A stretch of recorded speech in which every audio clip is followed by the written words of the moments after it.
Right, let's get on the water. Can't wait.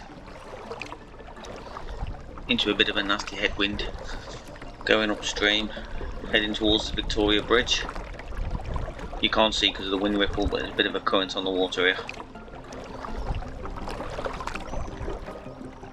We've passed under the Victoria Bridge, round a bend, and the wind's dropped off a bit now, so it's crystal clear, calm. You can see the bottom if you watch closely.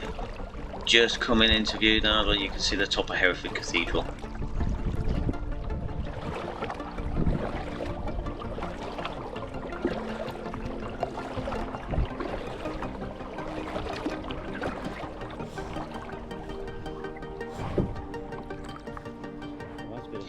At this point I realised the boat feels really unstable for some reason, and then noticed I've actually forgot to screw the drain plug in. So I had to make a quick pit stop, screw that in. Didn't want to be sinking. To screw in your drain plug.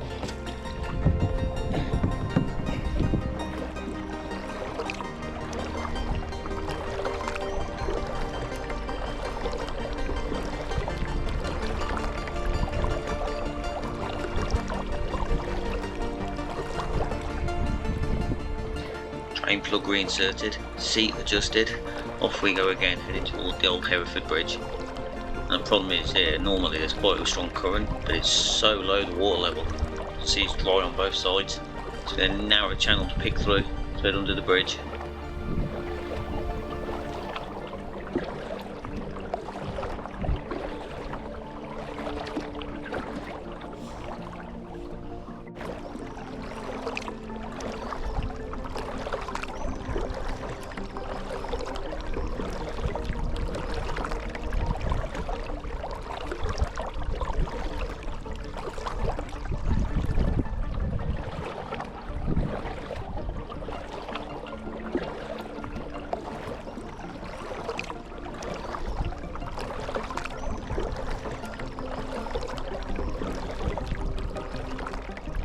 Right here on the left side you can really see how shallow it is.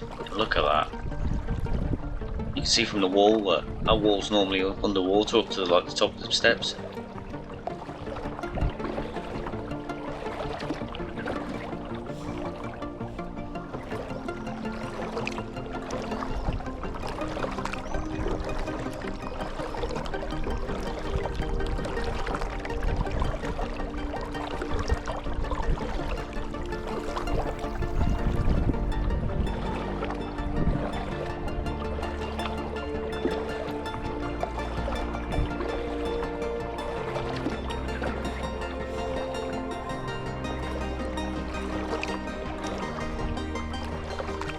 In the 20 plus years I've lived in Hereford, the lowest I've ever seen the river is to the top of these concrete plinths. And as you can see, they're a good foot below. It's just terrible, and there's no flow. Normally I'm having to give it everything I've got to go through here. There's just no flow on it at all.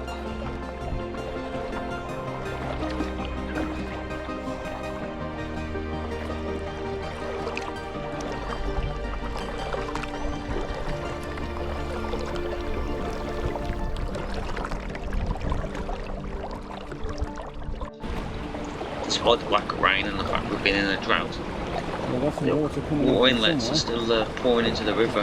Don't know where all this water's coming from, it's coming from somewhere.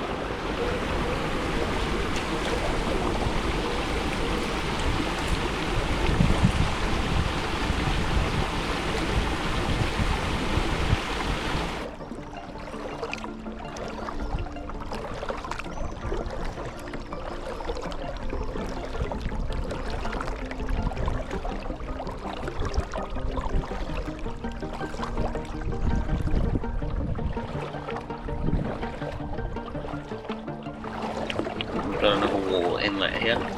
Again, you can see that it's so low, but there is still water coming into the river. Have to be careful of the rocks. You can see them under the surface.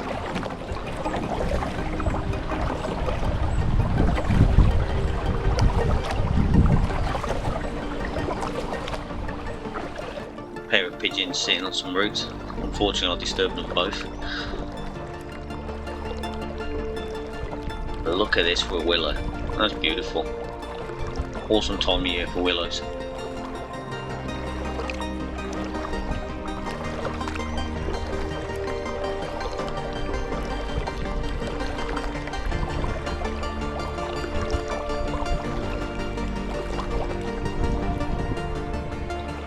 Now this drainage ditch comes out of the housing estate.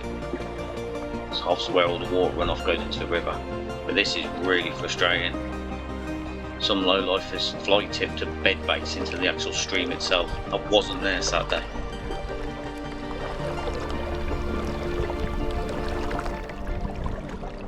As per usual, I get the kayak out of the garage, down comes the rain. Been in a 30-degree heat wave for a week. I get the kayak out, rain.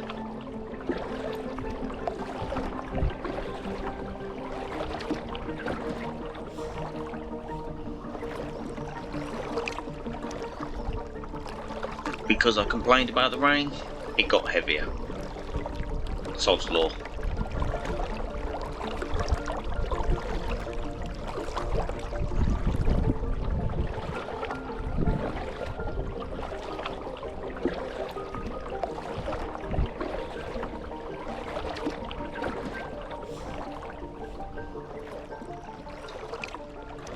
Usually when I'm going upstream, this is the rapid I can't go over the top of because it flows too quick. Luckily for me today, the water level's so low that it's formed a big eddy on the left I can paddle into, and I can just walk over the top of it.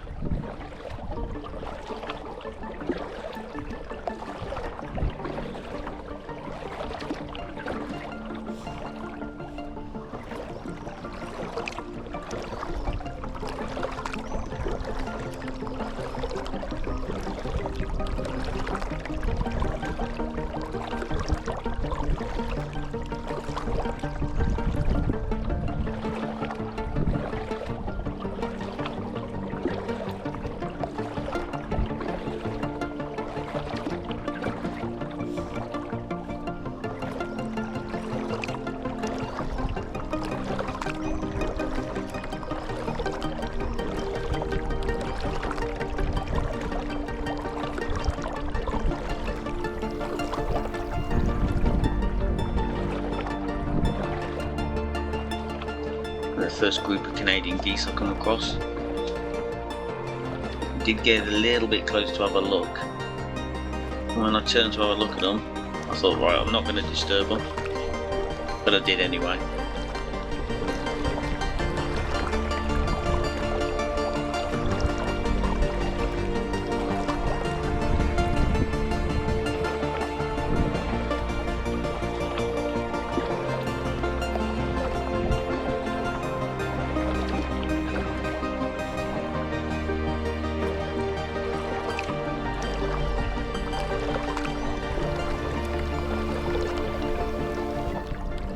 This is just my luck.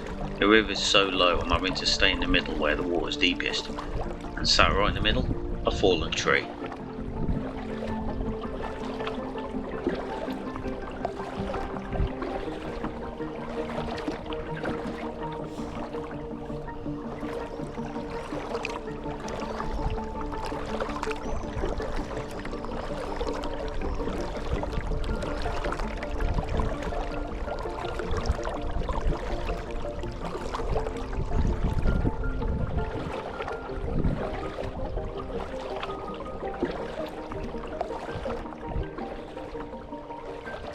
As I was coming up here, I could see a seagull, but next to it the bird didn't look like a seagull. At the distance it's hard to see, obviously, as you can see from the camera, and I was trying to work out what it was. It was eating a dead fish. As I got closer I realised it's probably a bird of prey, and when I disturb it you can clearly see it's a kite. They're huge.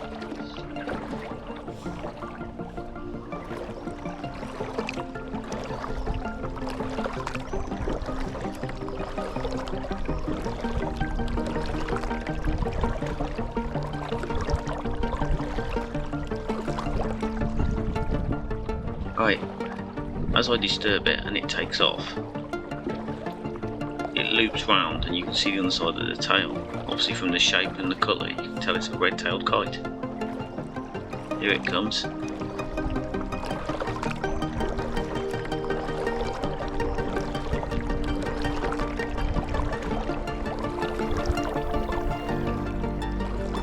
All the times I've been up and down this river, I have never actually seen this stream inlet before.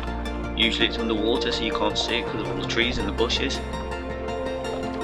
It looks like it goes up into a rockery in somebody's garden.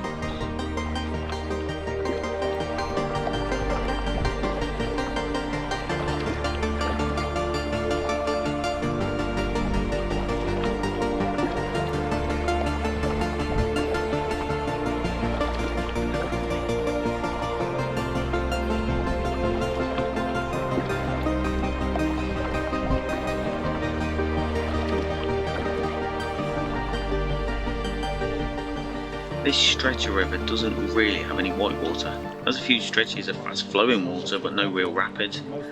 But the low water level has actually created a bit of white water here. And there's quite a deep hole on the right, which is why I kept it to the left.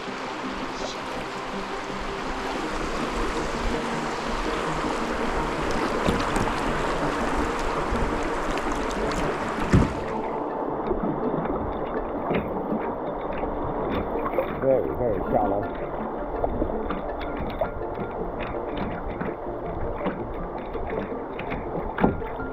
No, not too bad. As long as you don't hit that hole, you're totally good.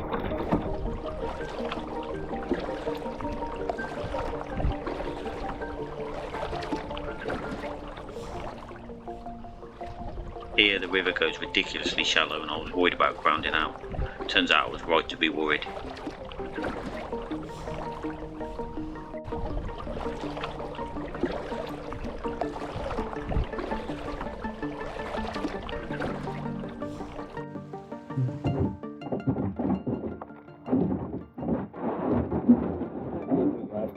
I've gone walking down the rapid.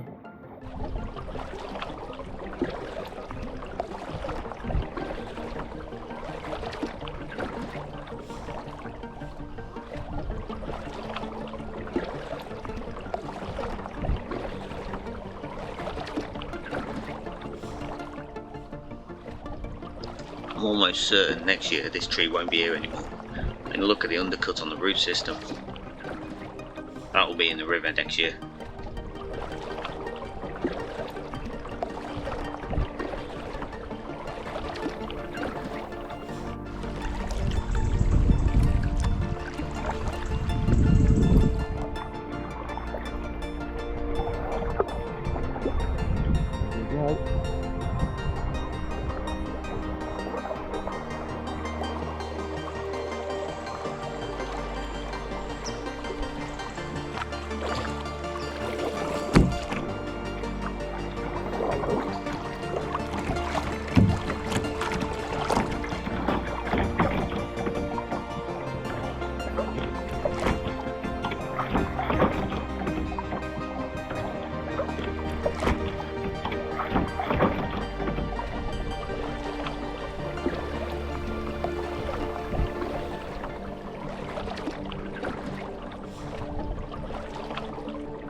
An overhanging willow tree forming a bit of a tunnel for me.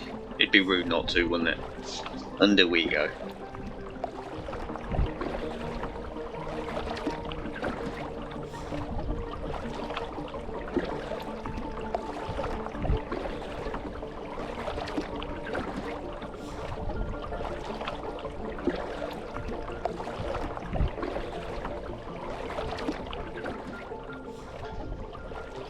My man here didn't want to pose for the camera, instead he turned his back on me and hit his head.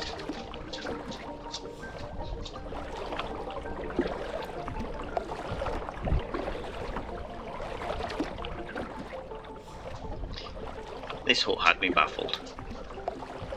Tiny little thing on stilts, probably big enough for two people. It's got double glass sliding doors. The bit that really got me is the fact it has a letterbox and a doorbell. Why on earth would something that small with that much glass need a doorbell?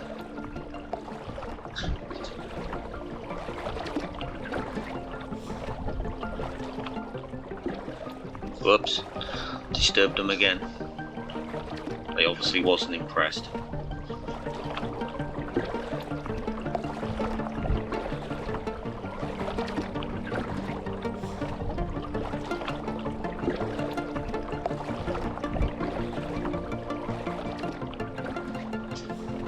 actually this big building that come into view here was a big stately home or something. Turns out it's the Belmont Golf Club.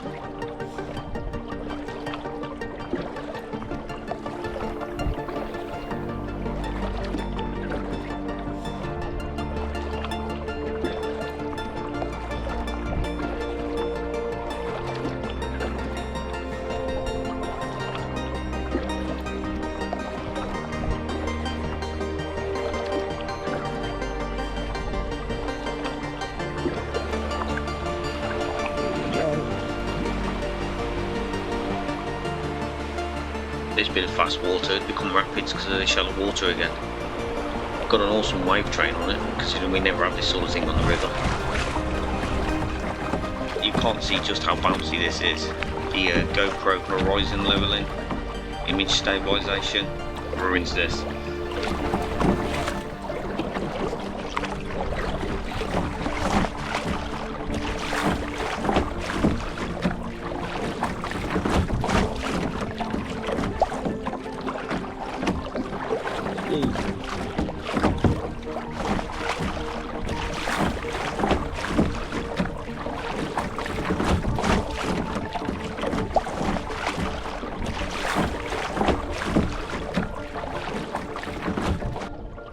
I hadn't seen many ducks on this trip, to be honest. This was the first big group of ducks I'd seen. Obviously they weren't impressed to see me.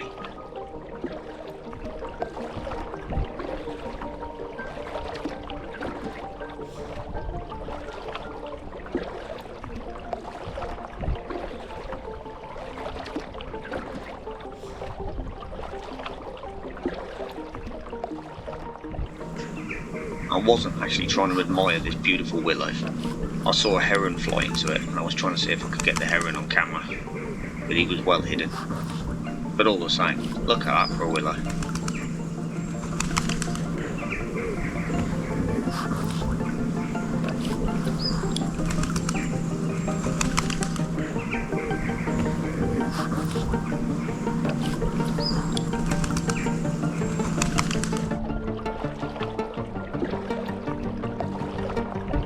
Huge rocks.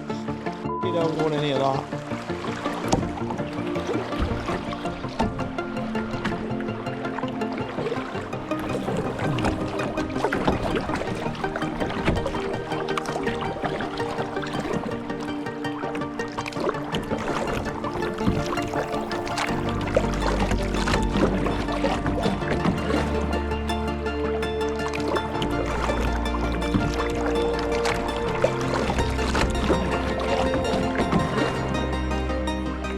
As I approached this, I only saw the two ducks, the one stood up.